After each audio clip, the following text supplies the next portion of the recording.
Hello everyone, welcome to the greenhouse. I hope this video finds you well today.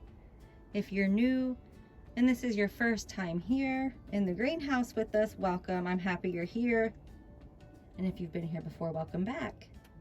Today I'm going to tell you the top 3 myths when it comes to growing Phalaenopsis orchids. Now please keep in mind, every care video, every video that you see when it comes to talking about how to grow Phalaenopsis orchids on YouTube all come from personal experience. And what I mean by that is, one grower might say they do this for their Phalaenopsis, another grower might say they do this for their Phalaenopsis, but both of those things might work because, or might not work because each environment is different. So please keep that in mind, that everybody has their own opinions and experiences when it comes to growing Phalaenopsis orchids. Now, these top 3 myths, I think, are just that, myths. And I'm going to tell you what the top 3 are in my opinion. The first one is Phalaenopsis go dormant. That's a myth.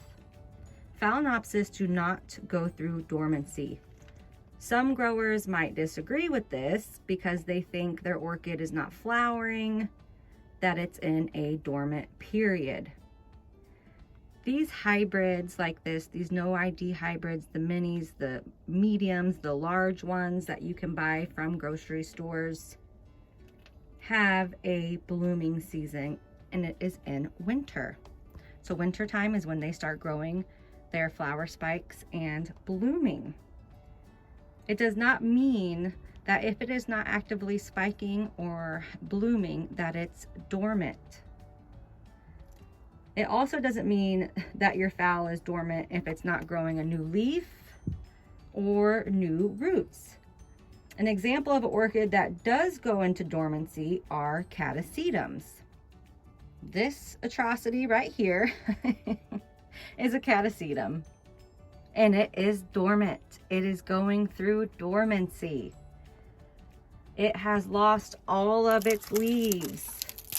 It is bare, and you can see that it's doing nothing right now. It is starting to produce a new growth, but this is an orchid that goes through dormancy. It loses its leaves. It stops growing. You stop watering it for months. If you did that to a Phalaenopsis, if you stopped watering it for months, your Phalaenopsis would die. There is no part of the year where your Phalaenopsis loses all of its leaves and does not want to be watered for months. Phalaenopsis do not go dormant. They have growing cycles. These no ID hybrids bloom in the winter, and they start growing their new leaves during the spring and summer, and then fall hits with that cooler weather, which triggers them to start spiking. Phalaenopsis do not go dormant. Another myth is that Phalaenopsis can only perform one task at a time. And this is simply not true.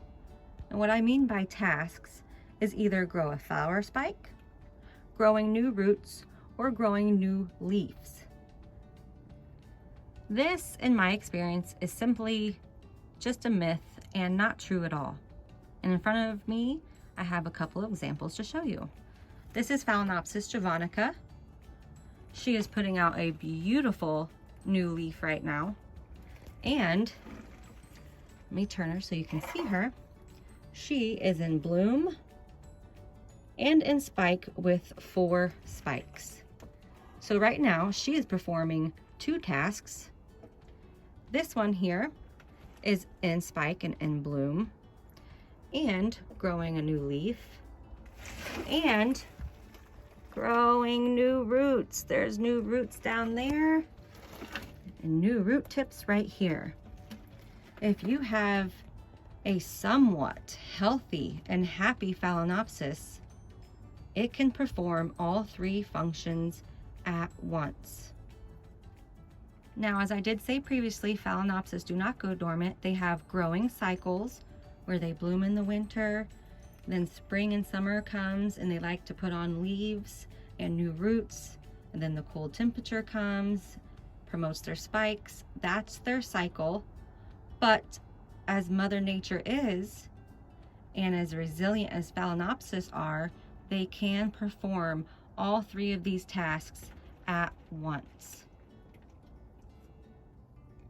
Now, this last myth is my favorite one. And some of you are going to disagree with me, but it is when people say Phalaenopsis are the easiest orchids to grow and the easiest to grow inside your home. Now let me elaborate on that for you.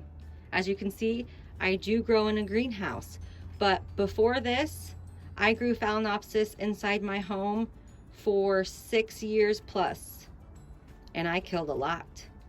And how often I have people tell me, oh my gosh, you grow orchids? I try to grow them, but I kill them all the time. And then people give up on the hobby because they're killing so many inside their home. And the trick is, you have to figure out how you grow your Phalaenopsis correctly inside your environment. And that winds back to what I said in the beginning of this video, when I said you have to learn and make sure that when you're watching people and advice on YouTube, you have to understand that they are only giving you advice from their own experience growing in their own home and in their own environment. What works for them might not work for you. So people go onto YouTube and try all these different things with their phals growing inside their home, and they still kill them, and then they give up on the hobby. Since moving to the greenhouse, Mother Nature has helped tremendously with growing these, keeping it warm in here during the summer, that heat that they like, giving me that temperature drop that I don't need to recreate in my house. And I know some people cannot grow in greenhouses. You don't have the space available for it. And I completely understand that. But that intertwines with me saying, I don't believe these are the easiest orchids to grow inside your home. I think they can be one of the hardest until you learn how. Once you learn how to grow these in your environment, they are easy peasy as 1, 2, 3. With those 3 being said, those are my 3 biggest myths, I think, when growing Phalaenopsis orchids. Just my personal opinion and experiences. I hope everybody has a great day. Happy growing, stay safe, stay warm. Till next time.